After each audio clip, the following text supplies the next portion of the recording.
Um tweet do Silvio Almeida, que é ministro dos Direitos Humanos e da Cidadania. Hoje ele falou sobre esse assunto. Ele falou que para que não haja espaço para insinuações irresponsáveis e de má fé, a posição dele como ministro sobre a situação em Gaza é clara desde o início e está em linha com a do governo, do qual ele é integrante e que desde o primeiro momento, desde o primeiro instante, condenou com veemência os atos terroristas do Hamas, mas que também se colocou de forma firme contra ações inaceitáveis do Estado de Israel, como bombardear hospitais, ambulâncias e campos de refugiados, ou ainda dificultar o acesso à água potável e à energia elétrica, o que, indubitavelmente, viola o direito internacional humanitário. O presidente Lula já manifestou publicamente a posição de que é imperativo um cessar-fogo imediato para que se interrompa o que ele chamou de insanidade, que tem vitimado especialmente crianças.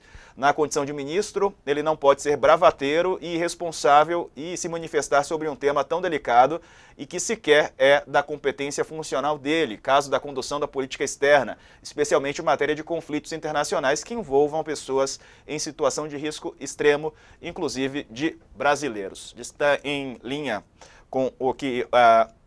Qual é a posição do governo federal, né, de condenar os ataques terroristas do Hamas, mas também a posição do Estado de Israel, Sakamoto?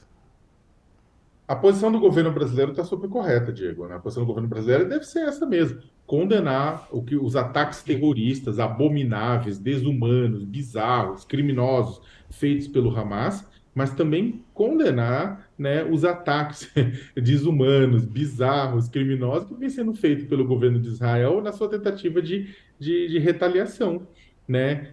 O Brasil também, o Brasil não ignora o direito do governo, do Estado de Israel de zelar pela vida dos seus cidadãos, né? E de responder a um ataque, viu como foi o ataque do Hamas. Mas o que está acontecendo e que o governo, o que Lula, embaixadores, o que está todo mundo falando, né? O que qualquer pessoa responsável ao redor do mundo está falando, é que isso extrapola em muito qualquer retaliação e qualquer resposta.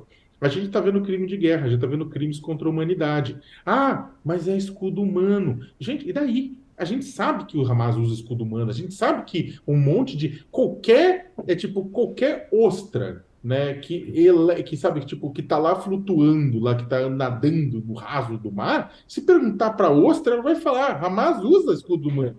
É óbvio. E por causa disso, a justificativa para matar, para tascar, a questão das ambulâncias, que provocou repúdio na ONU, que provocou repúdio em muita gente. Eu falei com pessoas do Alto Comissariado de Direitos Humanos em Genebra que você estava falando assim: que absurdo.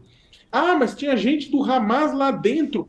Gente, dane-se. Vocês viram os lugares onde essas ambulâncias estão andando? Vocês viram que, tipo, Gaza não é andar na esplanada dos ministérios, não é no eixo, não é nos avenidão, não é a avenida, a rodovia dos imigrantes. Sabe? Gente, estamos falando de lugares estreitos, estamos falando de lugares densamente ocupados, estamos falando de lugar que quando você tem um ataque, né, a uma ambulância, que já é bizarro, porque para ter 100% de certeza que uma ambulância está sendo usada para transportar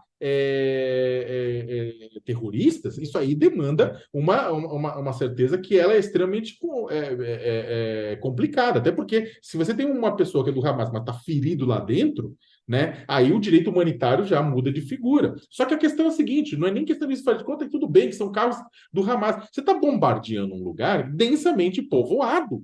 Você está bombardeando um lugar que vai ter efeito colateral. E aí o pessoal do exército israelense fala: sinto muito, tem efeito colateral, mas a gente não é... Gente, a responsabilidade do exército é exatamente essa. Não adianta você ficar atacando bomba num lugar que você mata 2 terroristas e 100 civis palestinos. Você está entendendo o tamanho da jossa, ou do problema?